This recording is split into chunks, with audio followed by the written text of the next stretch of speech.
Iniciamos então os estudos da noite, agradecendo inclusive os internautas que nos acompanham nesse momento, em direto, e que Jesus possa nos abençoar. E o Manuel está aqui conosco para dar continuidade aos estudos filosóficos da doutrina espírita. Fique à vontade, Manuel.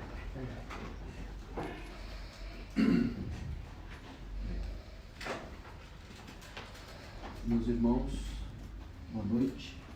Boa noite. Que a doce paz do nosso amado Mestre envolva os nossos corações, este ambiente, enfim, nos predispondo ao aprendizado. A doutrina espírita é aquela que vem nos trazer conhecimentos essenciais para a nossa vida, seja neste plano, seja no plano de origem. Nós somos espíritos. A pátria espiritual é a nossa pátria de origem. Nós estamos aqui de passagem. Como também devemos passar, talvez, por outras esferas, por outros orbes, até chegar à nossa suprema destinação, que é a perfeição, ou a condição de espíritos puros.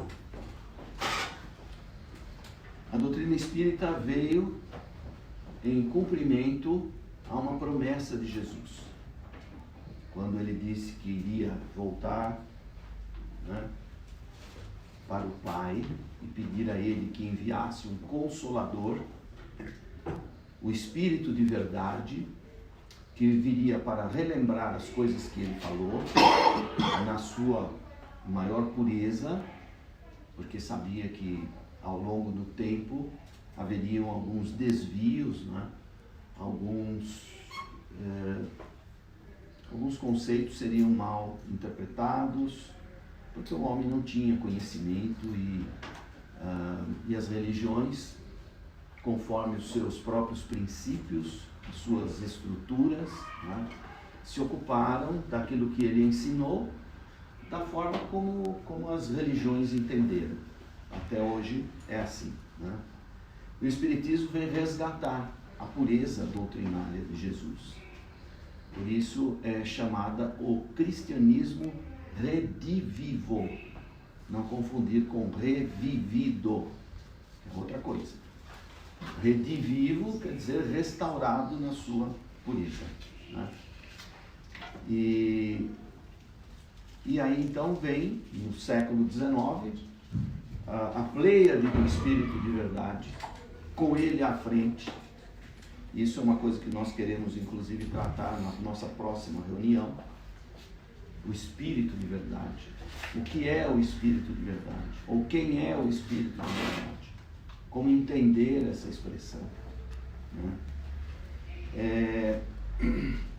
E aí então lega para a humanidade não só o ensino moral de Jesus, numa profundidade nunca antes alcançada, e também acrescenta novas informações, desvela para todos nós a dinâmica do mundo espiritual, porque se estamos aqui de passagem, logo, esse logo é relativo, para uns mais rápido, para outros menos, estaremos de volta, E aí então já temos esse conhecimento, já temos essa consciência, do mundo espiritual, conforme André Luiz nos revela, no seu dinamismo, no seu funcionamento, como é que nós vamos poder nos apresentar no mundo espiritual. E o que é que poderemos fazer? Saindo daquela noção religiosa do estado de contemplação para aqueles que tiverem seguido no caminho do bem, ou a punição para os que centralizaram a sua tarefa no mundo, no mal, a prática do mal. A igreja dividia isso entre céu e inferno. O Espiritismo vem também para revelar onde é que se encontra esse céu e esse inferno verdadeiramente? A doutrina espírita, então, traz para nós, do ponto de vista da codificação espírita, princípios básicos. E esses princípios básicos são o objeto de estudo da filosofia. Desde os primórdios, como nós vimos aqui no mês passado, né? Os primeiros filósofos se ocuparam das causas primeiras, princípios básicos da criação, né? E o Livro dos Espíritos, que é dividido em 4 partes, em 4 livros, tem como, digamos, título ou cabeçalho do primeiro livro exatamente essa expressão, das causas primeiras. E aí a gente vê, né, já uma conexão com a filosofia ocidental, com a filosofia clássica, porque ela começou assim também, pelas causas primeiras, como vimos no mês passado, né? As escolas filosóficas da Grécia Antiga, né? A escola jônica, a escola pitagórica e aquelas denominações, até chegarmos aos grandes gênios, né, da filosofia, Sócrates, Platão e Aristóteles. E eles acabam fazendo parte também dessa pleiade do espírito de verdade. Quando a gente lê o livro Cartas e Crônicas, no seu capítulo intitulado Kardec e Napoleão, a gente vai ver ali uma lista de espíritos notáveis, grandes vultos da história da humanidade, que estavam presentes naquele memorável encontro na espiritualidade entre Napoleão, o espírito Napoleão Bonaparte, que estava encarnado, e um espírito que vem de altas esferas para se encontrar com ele e, de uma certa forma, lembrá-lo, né, da sua missão, que ele não estava, digamos, levando a bom termo, porque espírito milenar, já tendo um papel importantíssimo na história antiga, ele tinha um determinado caráter, tinha tendências muito fortes, como um conquistador que foi, como um chefe de exército, um homem de lutas, né? E ele volta e reincorpora essa personalidade, né? E passa a agir assim, mas há um momento em que ele vem a ser chamado a atenção, pelo menos espiritualmente. Não mudou nada com isso, porque ele somos nós, né, muitas vezes rebeldes, né, achando que nós estamos certos, estamos fazendo aquilo que temos direito, né, mas esquecemos dos nossos deveres. E ele estava nessa condição, né? E nessa pleiade de grandes personagens da história estavam exatamente esses que citei: Sócrates, Platão e Aristóteles. Os primeiros nomes da lista que aparece ali. E outros grandes vultos da ciência, da filosofia, da religião, né, nas diversas épocas da história da humanidade. Então, esses filósofos, esses espíritos, né, com esse caráter, foram muito importantes como integrantes da pleiade do espírito de verdade. Porque a doutrina espírita, ela se assenta sobre um tripé, que é exatamente esse: ciência, filosofia e religião. Não religião no sentido comum da palavra, não é? Nada de rituais, sacramentos, não há essas coisas, mas religião no sentido mais da religiosidade, mais de uma prática interior e não exterior, como é comum às religiões criadas pelo homem, né, em geral.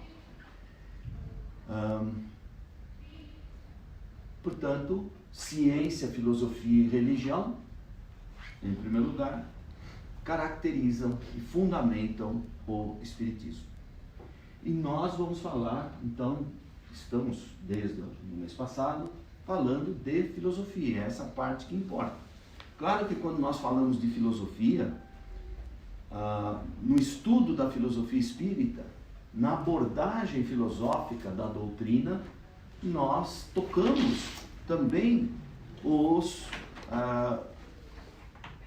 outros elementos que são a ciência e a religião. A filosofia perpassa todas as áreas do conhecimento humano, né? Na ciência, ela está presente desde o início. Falamos no mês passado, né? Os primeiros filósofos eram chamados físicos. Físicos, porque eles baseavam a sua filosofia na natureza, nos elementos da natureza, né? De modo que a gente vê que há mesmo essa conexão, a religião da mesma forma, né? Porém, devido a, muitas vezes, ao orgulho e a arrogância do homem, né, essas áreas, ao longo do tempo, né, se dividiram, se distanciaram de uma certa forma, andaram em paralelo, né, e com isso restringiram muito o entendimento do homem acerca de Deus, da criação, da espiritualidade, né, de tudo isso que é objeto de estudo da filosofia espírita. Então,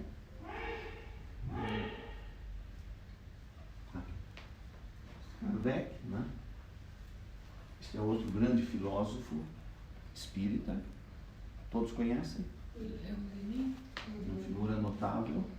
Se Kardec foi um druida no passado, Leon Denis também o fora, talvez na mesma época de Kardec, não se sabe, mas ele foi chamado, no período nascente do Espiritismo, o druida da Lorena, que é na região da França, ali, Alsácia-Lorena, né?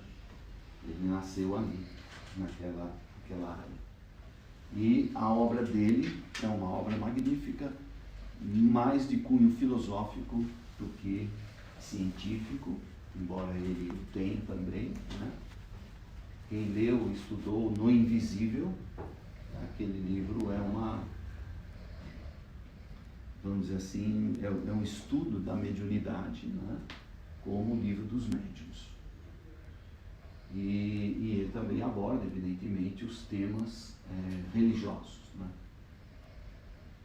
Então, na Gênese, no capítulo 6º, esse capítulo fantástico, monumental da Gênese, capítulo 6º, intitulado Uranografia Geral. Uranos quer dizer céu, Urano, céu. Grafia é o estudo do céu, a uranografia, ou seja, o estudo do universo, do cosmos, né, e tudo que o compõe. As estrelas, os planetas, as galáxias e tudo mais, né? Todos os elementos e corpos presentes no universo. Então, no capítulo 6º, esse capítulo foi ditado pelo espírito Galileu Galilei, através do médium Camille Flammarion.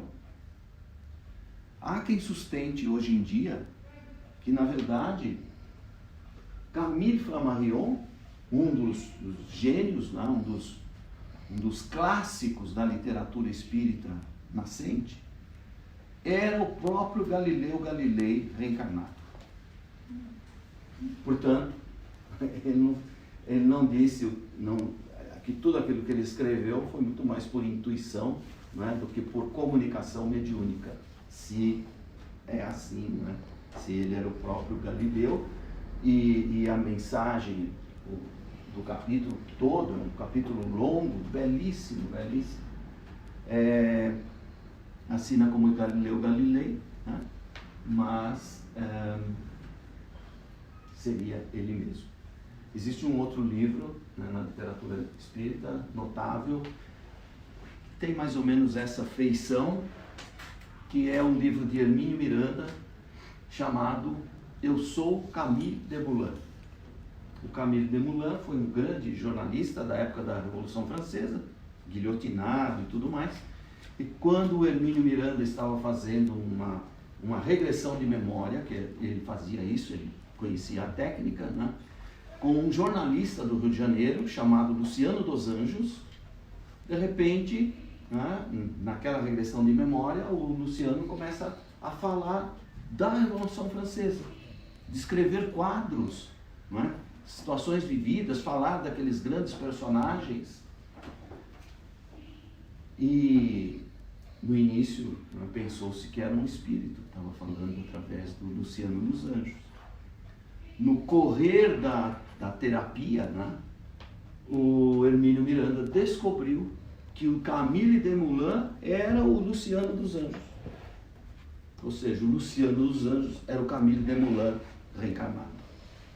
E aí ele conta coisas notáveis, né, naquele livro, coisas fantásticas, que nenhum livro de história, né, escrito pelos homens, vai trazer tantos detalhes como aqueles que ele conta. Ele viveu a Revolução Francesa, ele viveu aquelas histórias todas, enquanto o historiador simplesmente se baseia em pesquisas, o que ele lê, né?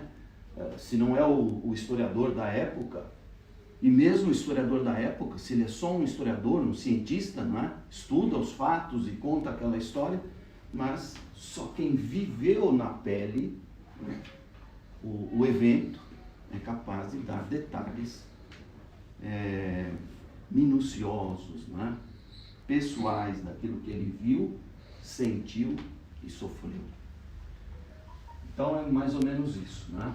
Então Gênesis capítulo 6 diz para nós que a nova filosofia, a filosofia espírita, né, se assentará triunfante sobre as ruínas da antiga. Porque a filosofia clássica é muito importante do ponto de vista do estudo, como procuramos mostrar no mês passado, né? Todavia, ela representa apenas o entendimento do homem ao longo do tempo. O entendimento do homem. Agora, a doutrina espírita, a filosofia espírita, não se baseia no entendimento do homem, mas no conhecimento dos espíritos que vêm trazer a revelação. Esse é o grande ponto de apoio da doutrina espírita. Não é a doutrina de um homem. Por isso que não se pode chamar o espiritismo de kardecismo. Porque não foi Kardec que criou a doutrina. Ele foi só um instrumento que organizou o material, as informações que foram colhidas em diversas partes do mundo. Ele diz na introdução do Evangelho, em mais de 1000 centros espíritas, já existiam na época, imagina, 1000 centros espíritas. Porque os espíritos estavam se manifestando em toda parte. Inclusive, a história do espiritismo começa nos Estados Unidos, não é nem aqui na Europa, na França, né? E então, aquele pensamento do homem, vamos dizer assim, era mais teoria. Agora, a filosofia espírita vem falar da prática. Quando na filosofia tradicional, se o estudo se baseia no ser, até hoje, 2500 anos depois da doutrina de Parmênides de Eleia, né, que é o primeiro a falar do ser, Ele está falando em teoria. Ele está, assim, abordando o ser em si, né, do ponto de vista da filosofia, o ser enquanto um feixe de atributos. A filosofia espírita vem dar vida a esse ser. Não é mais um ser, não é mais um mito, não é mais um símbolo, não é mais só uma ideia ou uma teoria. Agora o ser tem vida, porque o ser da filosofia espírita é o espírito. Com atributos, como o ser de Parmênides, né? Mas é o ser em essência. Somos nós, estou falando de nós, o ser da filosofia, somos nós, né? O espírito em essência. Então a filosofia clássica, nos seus conceitos, conquanto haja conceitos extraordinários, normalmente a partir do período moderno, não é? Falamos aqui de René Descartes, por exemplo, que é um dos precursores da filosofia espírita, embora antes dele tenham havido Sócrates e Platão, conforme está lá na introdução do Evangelho, segundo o Espiritismo, né? Mas a partir da Idade Moderna, a filosofia começa a tomar um outro rumo, se concentrar mais no homem, na vida humana, na essência, né, que há em cada um, e até chegarmos ao Espiritismo, né, que, digamos, sintetiza tudo isso na figura do Espírito. E, acima de tudo, Deus, né, o ser em Espírito, como diz Jesus em João 4:24. Deus é Espírito, e em Espírito e verdade deverão adorá-lo aqueles que verdadeiramente o adorem. Deus é Espírito. Por isso que lá no Velho Testamento é dito que o homem foi criado à imagem e semelhança de Deus, né? Ou seja, não é semelhança física, não é semelhança corpórea, é Espírito. E é isso que é, se Deus é Espírito, nós somos Espíritos também, imagem e semelhança de Deus, com atributos, com vida eterna ou imortal, né? Então, são dois conceitos que podem se aplicar ao Espírito. Alguns dizem simplesmente o Espírito é imortal, não pode ser eterno porque ele foi criado em algum momento. Todavia, Deus é eterno e cria desde toda a eternidade. Então, são coisas que a gente tem que, assim, procurar ajustar de acordo com os conceitos, né? Os Espíritos mesmo, no Livro dos Espíritos, falam: vocês têm que se entender quanto às palavras. O que significa eterno? Tem um sentido único essa palavra? É só a filosofia que vai poder nos revelar isso, mostrar isso, um estudo até da própria etimologia das palavras. Muito importante para o estudioso da doutrina, o estudo da etimologia, porque vai nos dar, em muitos casos, o sentido originário das palavras. E aí a gente vai vendo o que aconteceu ao longo do tempo. Por exemplo, o demônio, né? Que sentido tomou a palavra demônio? Não é? Como o representante do mal, não é? O espírito do mal. Mas originariamente, na Grécia Antiga, demônio significava apenas espírito. Não era espírito do mal, espírito, genericamente falando. Então a igreja foi acomodando a linguagem, né, de acordo com a sua estrutura, com seus dogmas, né, com seus próprios conceitos. Então, a base dessa nova filosofia se terá elevado vitoriosa sobre os antigos erros, né? Erros ou visões restritas da realidade e principalmente esse hábito que o homem tem, né, de digamos, classificar as coisas, né, de acordo com o entendimento de cada escola. Cada escola tem uma visão diferenciada.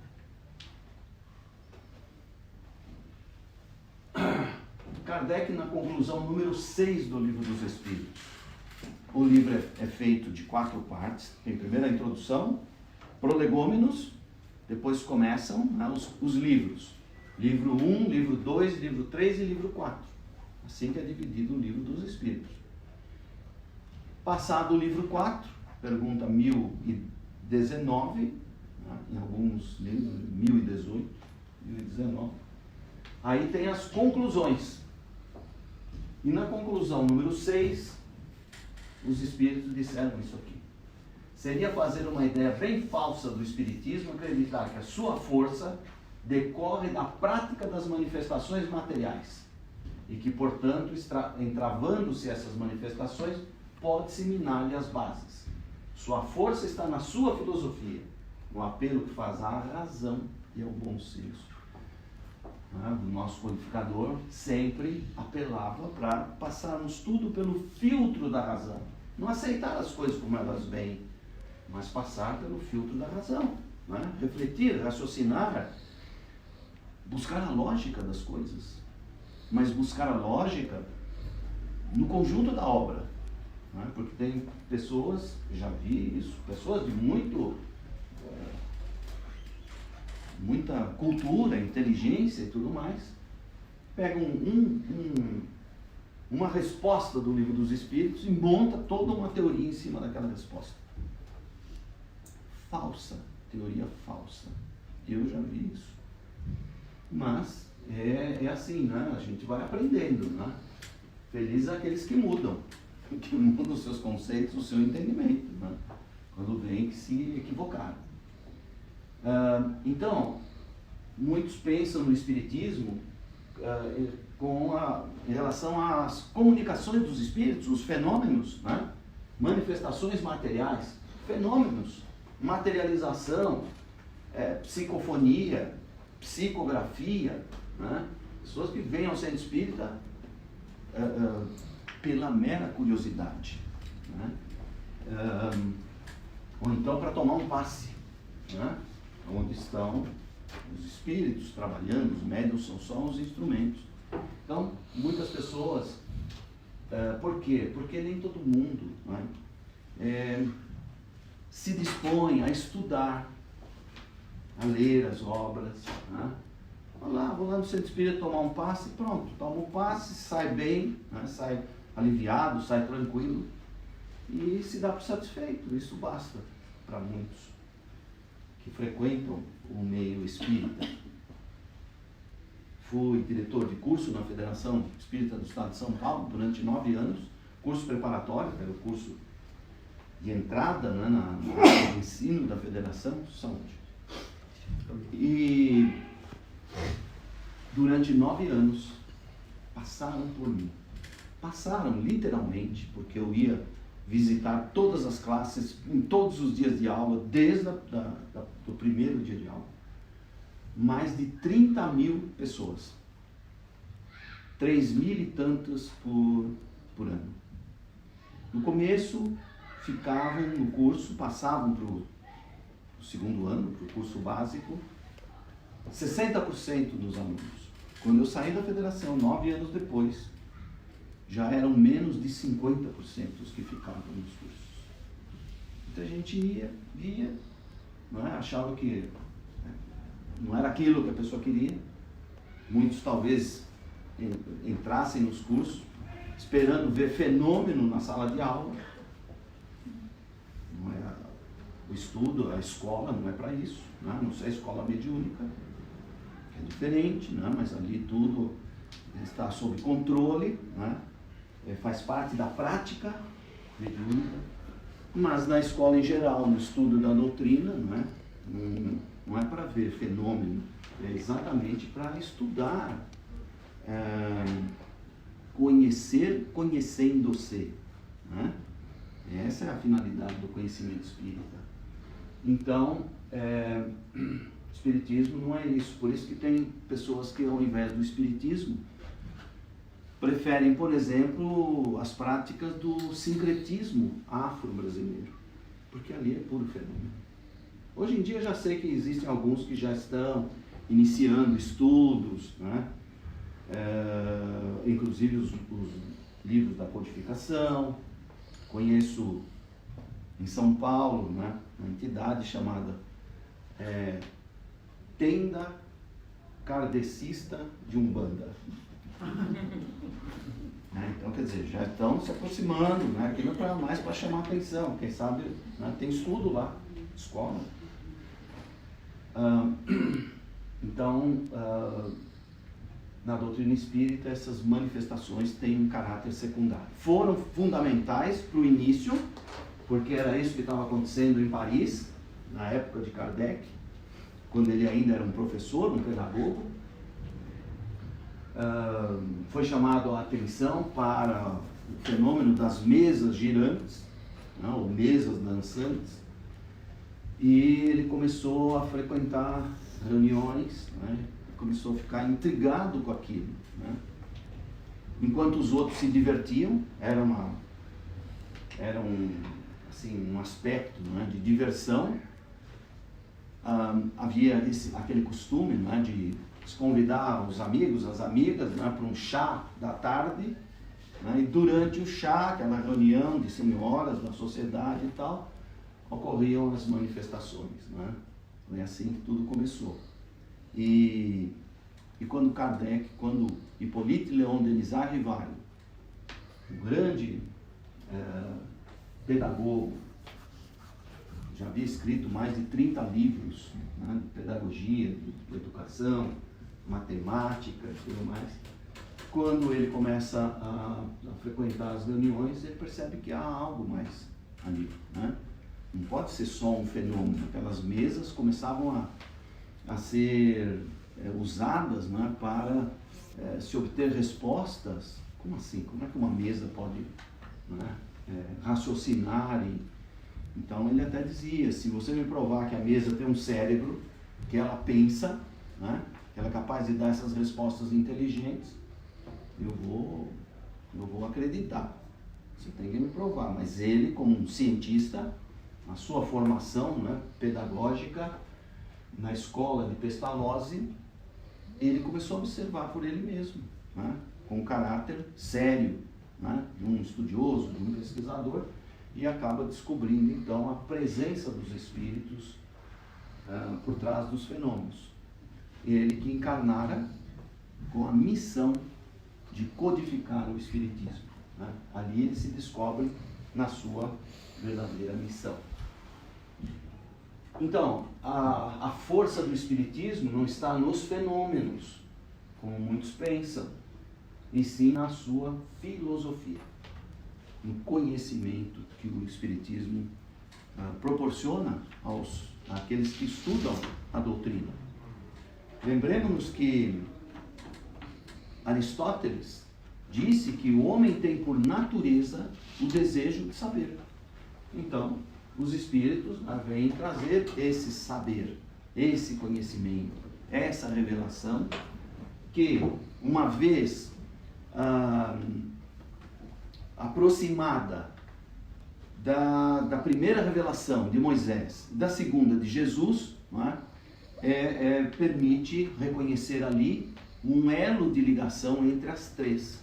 Portanto, o Espiritismo, cronologicamente, vem a ser a terceira revelação. Está tudo interligado, Moisés, Jesus e o Espiritismo, né? Então, filosofia, o apelo que faz à razão, até a fé no Espiritismo é raciocinada, né? Não é aquela fé cega, aquela fé puramente religiosa, né? No sentido da razão. Então, no passado, nós, digamos, criamos em alguma coisa, o verbo crer, né? Depois, com o tempo, nós passamos a aceitar certas coisas como sendo a palavra de Deus, como sendo a religião um instrumento de ligação do homem com Deus, ou de religação. Com o Espiritismo, eu não digo mais eu creio. Nem Jesus cria em Deus. Cria, passado do verbo crer. Eu não digo mais eu creio. Eu sei, eu estou convicto da existência de Deus. Então, é um degrau acima, né, das puras crenças do passado, e mais ainda em relação às crendices dos povos primitivos, né? E também ao bom senso. Ou seja, nós vamos estudar a doutrina espírita, no seu aspecto filosófico, e vamos ver ali, no conjunto, né, dos ensinamentos, o bom senso com que agiram os próprios espíritos, nos revelando coisas como Jesus o fez, na medida do entendimento do homem, né? E eles dizem no Livro dos Espíritos, na questão 17, não é dado ao homem conhecer todas as coisas na terra, né? Então, a gente, no momento, temos a doutrina espírita, e por muitos anos, talvez séculos, vamos estar estudando até compreender bem, assimilar bem, né, o ensinamento dos espíritos, não só a obra de Kardec, mas aquilo que vem depois, que complementa, né? André Luiz em relação à vida no mundo espiritual, Emmanuel em relação ao Evangelho, o entendimento puro do Evangelho de Emmanuel, né? E assim sucessivamente, né? Então, é muito importante isso, razão, passar tudo pelo filtro da razão. Eu não estou aqui para convencer ninguém da verdade espírita. É cada um que tem que se convencer. Estudando, né, lendo as boas obras, nós vamos chegar à conclusão de que ali está uma verdade, né? Não a verdade total, mas a verdade até onde eu posso encará-la, né? Que é como a fé raciocinada, aquela que pode encarar a razão em todas as épocas da humanidade. Então, o que é filosofia? O que é essa filosofia, né?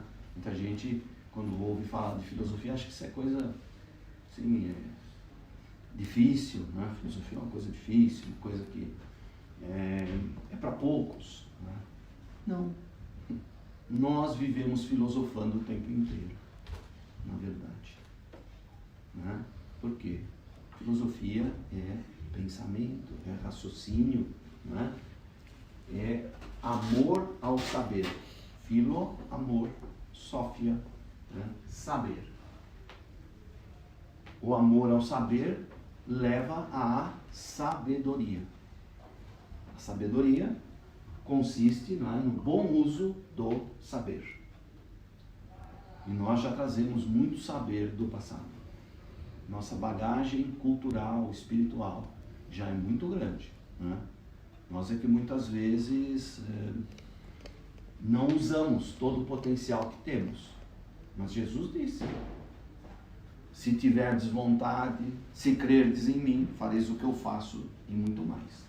Bastaria crer em Jesus, né? Claro que aí tem também aquele sentido, né, de esforço, de desenvolvimento. Lógico que no nosso nível, né, nós ainda não estamos em condições de fazer tudo o que Jesus fez, mas somos capazes de fazer.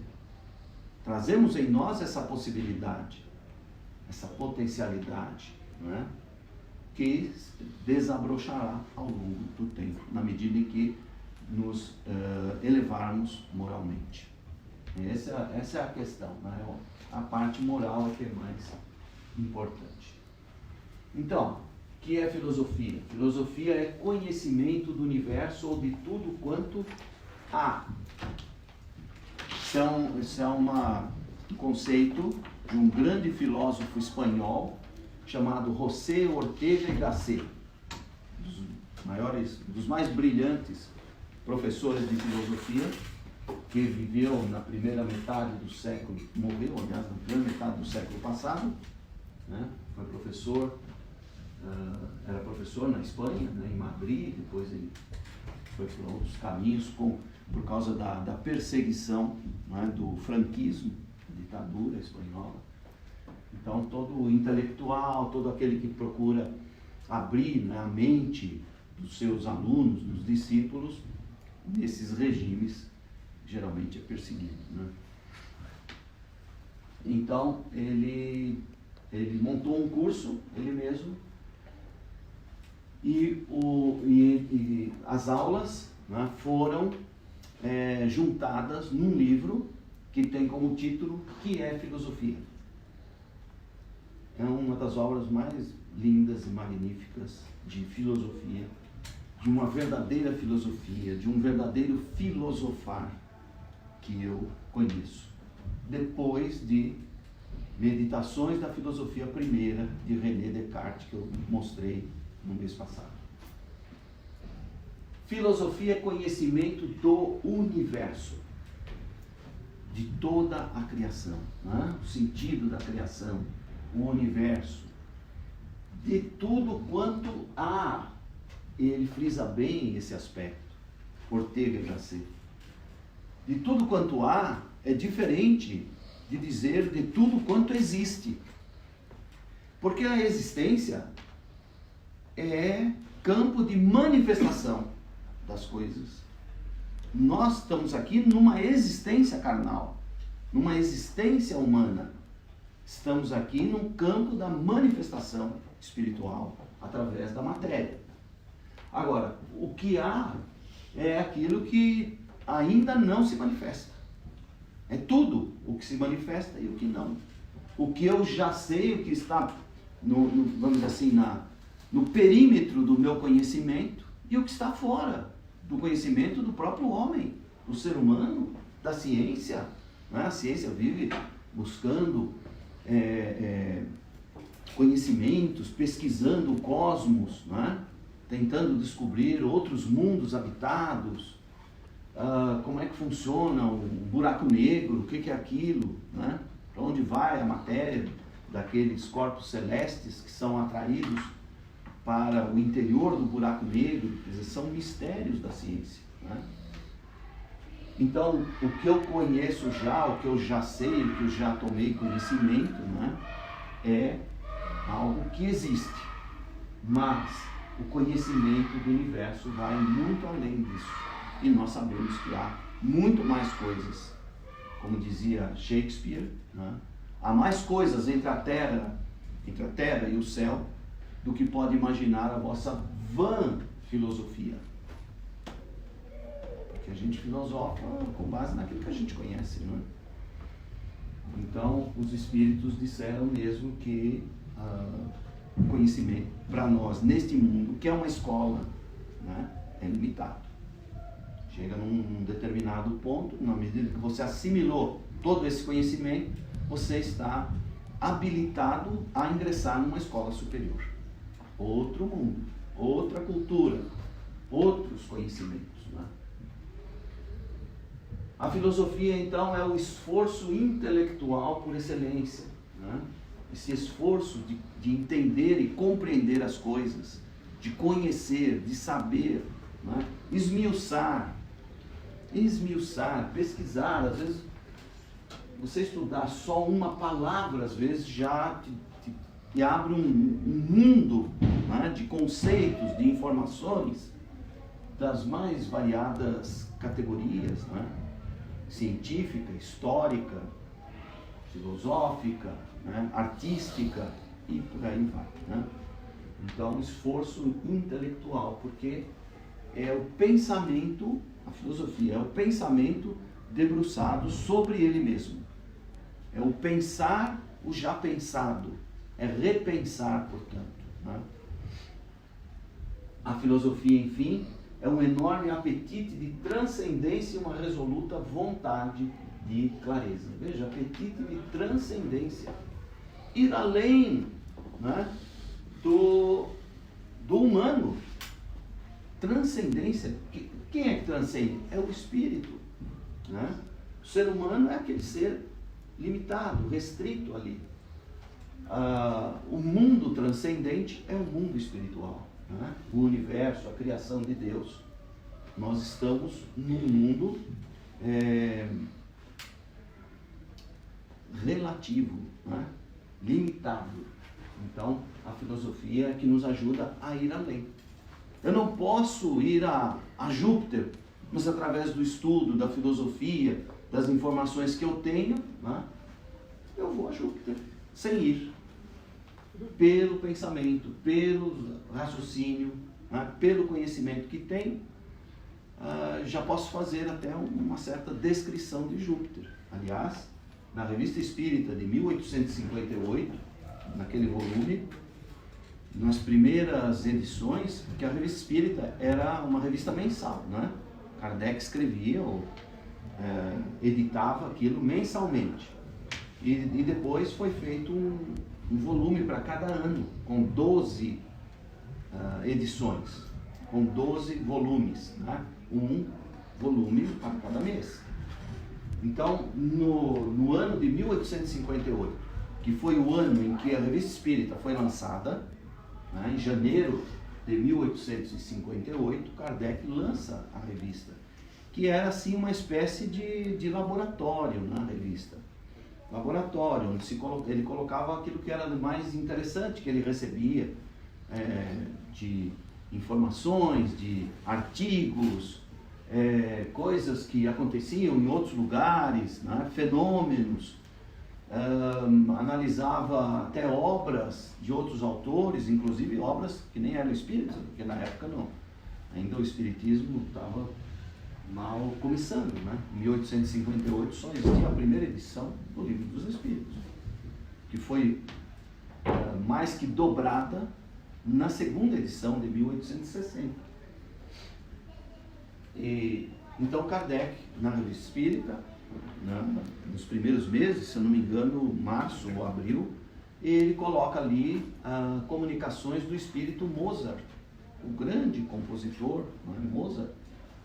E Mozart revela que ele está em Júpiter, ele vive em Júpiter, o espírito vive em Júpiter. E lá ele descreve a casa dele em Júpiter, não é? E conta muitas coisas, características da vida em Júpiter. Muito interessante, né? Então, com isso, a gente vai até Júpiter, né? Pelo pensamento, né? Pelo conhecimento, pela imaginação. Aliás, não é só imaginação, porque naquela revista veio também junto um desenho de um... Ele era como a gente chama hoje, não, um médium psicopictográfico, fazia desenho mediúnico. E conforme Mozart vai descrevendo a casa dele em Júpiter, ele faz um desenho, tipo um pôster, da fachada da casa em Júpiter.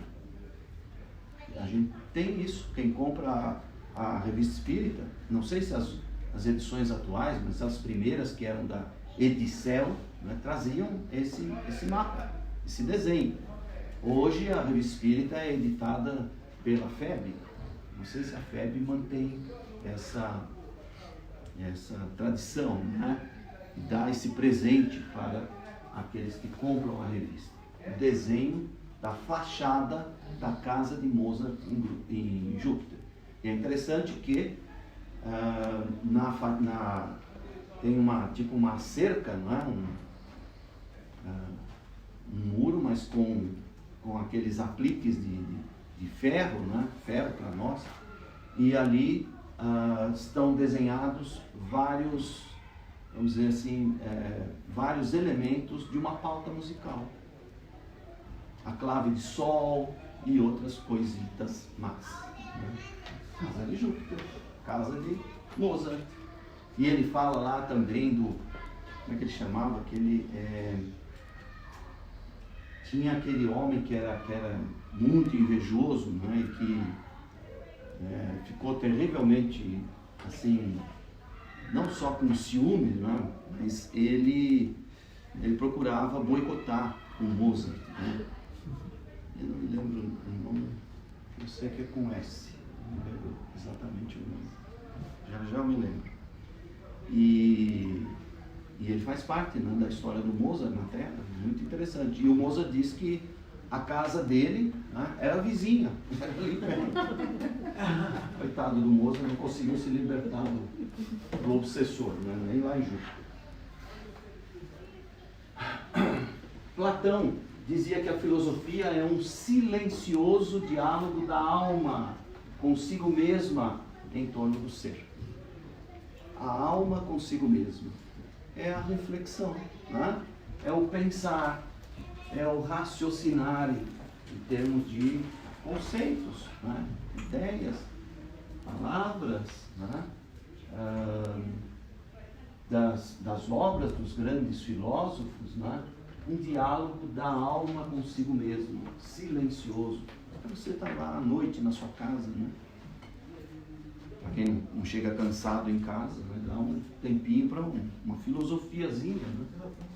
Você está lá, começa a ler, raciocinar, meditar.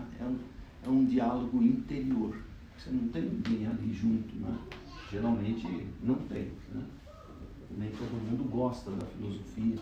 E mesmo quando você vive com alguém, é um casal, né? Nem sempre o companheiro ou a companheira gosta das mesmas coisas que você gosta, né? E geralmente é um diálogo silencioso em torno do ser. Aquele ser que eu falei, né? O ser da filosofia. Veja, Platão viveu aproximadamente 200 anos depois de Parmênides. Nem chega tanto, 100 e poucos anos depois de Parmênides, que é o criador do ser na filosofia. Tá? Isso quantos anos antes de Cristo? Tem uma noção? Assim? O Platão nasceu no ano 427 a.C. e morreu no ano 347. Naquele tempo o calendário andava para trás, né? 427 para 347. Mas é o modo, né, da gente dimensionar o tempo, na verdade, tendo como divisor de águas Jesus. Essa é a questão, né? Naquele tempo não tinha assim Tinha alguns povos que já tinham calendário. O povo egípcio foi quem inventou o calendário, do jeito que a gente conhece. Tá? E havia alguns povos que tinham um calendário, né? Mas lá na Grécia não consta que houvesse. Então, mesmo a gente sabendo vamos dizer, da história, né? Biografia de alguns filósofos, a gente nunca tem datas precisas. Sabe-se que Platão é voz corrente nas obras de história da filosofia, ou mesmo nas obras de Platão, que ele nasceu no ano 427. Mas não sabe nem dia nem mês. Sabe-se que ele morreu, curiosamente. Ele morreu no dia em que estava fazendo aniversário, 80 anos. No ano de 347. E também ninguém disse qual foi o dia e o mês em que isso aconteceu. Então, a gente se dá por satisfeito só com essas informações parciais, né? Então, Platão entendia isso, né? Foi um dos grandes filósofos, né, na história da humanidade. Tanto é que ele é considerado um precursor do cristianismo e do espiritismo, junto com Sócrates, porque o Sócrates não escreveu absolutamente nada. O Platão é que foi o repórter, vamos dizer assim, né? Uma espécie de biógrafo do Sócrates, das obras do Platão, os diálogos de Platão. Ele fala de diálogo, mas todas as obras dele são diálogos. Muito interessantes, não é? Obras, eu diria até gostosas de se ler, né? Aqueles diálogos e tal, alguns personagens, às vezes é o próprio Sócrates, um dos personagens, conversando com seus discípulos. Mas, de qualquer forma, né, ele escreveu, dizem, mais de 40 diálogos. Textos relativamente curtos, né, em forma de diálogo. E desses existem, hoje em dia, traduzido para o português, e as melhores edições são as de Portugal, traduções portuguesas. cerca de 38 diálogos. É possível comprar em livrarias. Manuel, eu queria só comentar como devia ser difícil para eles e continua tão difícil para a gente ter esse diálogo, né? Sim, exatamente. Hoje em dia há muita, como é que eu diria, muita interceptação de onda, né? Nós vivemos num tempo, né, de transição, né, onde há muita coisa no ar. Lembremos-nos que o Emmanuel, na introdução do livro Sinal Verde, do André Luiz, o Emmanuel diz: nós vivemos num oceano de ondas mentais. As ondas se cruzam, está tudo aí no espaço, aqui dentro. As ondas mentais de cada um de nós estão aqui, circulando. Né? E ele diz: emitimos ondas e recebemos ondas, porque somos uma antena ligada o tempo inteiro. O espírito não dorme. Né? Influenciamos os outros e os outros nos influenciam. E Kardec explica isso no capítulo 14 da Gênese. Questão dos fluidos. Né? Ele mostra que tipo de ondas, pensamento nós emitimos, de acordo com as nossas, os nossos sentimentos, os nossos pensamentos. Né? Há tipos diferentes de ondas. E as ondas que nós recebemos dos outros. A qualidade dessas ondas, que vem pela mesma forma, pelos pensamentos dos outros, né? Principalmente. Então, de fato, hoje está muito complicado. Divaldo Franco costuma dizer, né? Nós temos que estar muito atentos, porque há muita negatividade no ar, ondas negativas, e a gente capta. Às vezes a gente está em casa lá sem pensar em nada, de repente, até porque não está pensando em nada, cabeça vazia, né? Aquela coisa, né? A gente capta essas ondas, tem que se livrar delas rápido, muda de estação, né? Muda a sintonia, senão aquilo pode fazer um pequeno efeito, né, na nossa vida, naquele momento que a gente está vivendo. Luiz Washington Vita foi, aliás, já vi no Brasil, irmãos nossos, né, registrados. Esse Washington é U-O-Shinton. Aquelas coisas no Brasil, aqueles registros antigos que se fazia sem muito critério, né? Na ocasião, o INSS lançou uma lista dos nomes mais exóticos, mais incríveis, né, que existiam no Brasil. Né? Hoje, parece, por causa da lei dos registros públicos, né, há mais cuidado. Mesmo assim, lá no interior, no sertão, às vezes acontece um desvio. Né? Então, disse este grande filósofo paulista, professor da Universidade de São Paulo, que a filosofia é, pois, a tarefa do homem que se encontra perdido para conseguir uma certeza fundamental que lhe permita saber a que ater-se em sua vida. Perdido, aí o perdido deveria vir entre aspas, né? É aquela coisa, você começa a raciocinar, nossa, o que é tudo isso, né? Como o homem primitivo, André Luiz relata isso no livro Evolução em Dois Mundos, né? Quando o homem começou a pensar, adquiriu a responsabilidade, e aí ele começa a pensar, olha para o céu noturno, vê aquela coisa fantástica, né? Aquelas luzes todas, o que é isso? Né? De onde eu venho? O que eu estou fazendo aqui? Quem sou eu? Né? Para onde vou? Isso é estar perdido, é questionar mesmo, né? A sua própria origem e destinação. Então, hoje a doutrina espírita é a ferramenta mais adequada, né, para a gente se achar, né? Se achar no sentido correto da palavra. Né? Tem gente que se acha e não é. Não, se acha. Cheio de gente que se acha.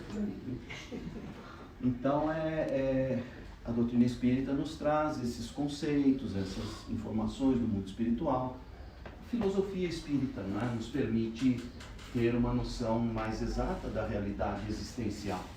Eu sempre digo que o Espiritismo deu sentido à minha vida. Tenho certeza que deu a vocês também, né? Porque é isso mesmo, né? Ele vem para nos situar, para nos encaixar, nos ajustar, ou então ajustar o foco da nossa visão espiritual. Ajustar o foco, né? O foco, aquele olhar desfocado do homem, né? Que não se concentra na essência da vida, né? E fica apenas preso ao periférico, né? Desculpa, pelo amor de Deus, eu ia ter desligado isso.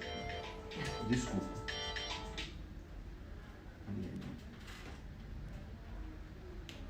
Perdão.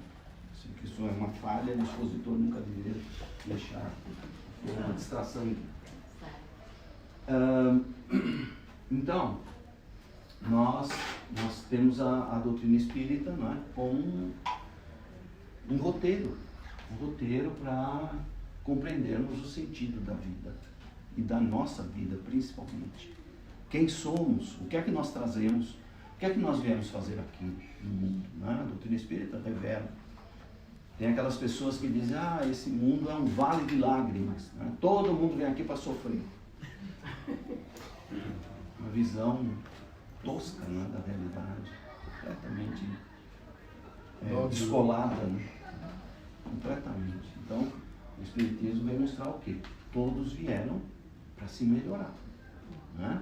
Fazer essa reforma interior, refletir, observar as suas tendências, né? E trabalhando aquelas tendências que já nos trouxeram muitos dissabores, né?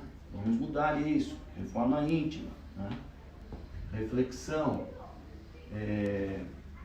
assimilar os ensinamentos básicos de Jesus, o amor, o perdão, a humildade, né? Fala, já está na hora? Puxa vida. Essa filosofia deixa a gente meio desfocado, né? Em relação ao tempo. Nova etapa, Herculano Pires, e o Herculano então vai dizer que a filosofia espírita sintetiza em sua ampla e dinâmica conceituação, ampla e dinâmica, né? Quer dizer, as coisas vão se ampliando, vão trazendo novos conhecimentos, todas as conquistas reais da tradição filosófica, conquistas reais, aqueles conceitos bons, né? Por isso que nós começamos sempre o estudo da filosofia pela história da filosofia, focando, né, essas conquistas reais, aqueles conceitos que realmente importa a gente trabalhar, né, como introdução ao estudo da filosofia espírita, ao mesmo tempo que inicia um novo ciclo dialético da nova civilização em perspectiva, o mundo de regeneração, né? Ciclo dialético, troca, né? As aulas, as conversas, as palestras, né?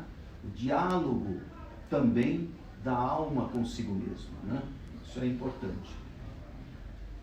Professor Manuel São Marcos, fundador do curso de Filosofia Espírita da Federação Espírita do Estado de São Paulo, curso que começou como tendo 1 ano de duração, e quando eu saí de lá já tinha 4, porque ao final de cada ano os alunos falaram, mas e agora? E o ano que vem, o que a gente vai estudar? O professor foi criando novos textos, saíram novos livros, até que para a criação do 4º ano de filosofia, ele adotou o nosso próprio livro, Deus, Espírito e Matéria.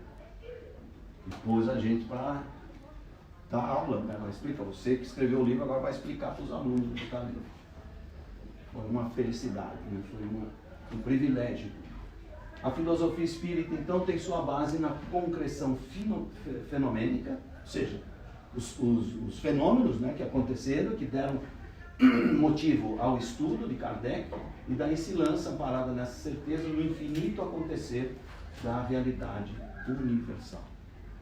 Então a filosofia é isso, né? A filosofia espírita vai tratar da criação e tudo mais, os principais conceitos, né? Os princípios básicos da doutrina espírita Deus, espírito, matéria, pluralidade dos mundos habitados, mediunidade e assim sucessivamente, né? Tem quem elenca cerca de 10 princípios, mas tem também quem já estudou e contabilizou, por exemplo, 30 princípios básicos da doutrina espírita. Cada um, né, encontra no estudo, né, elementos que são importantes, fundamentais para o conhecimento da doutrina e para o autoconhecimento de cada um de nós mesmos.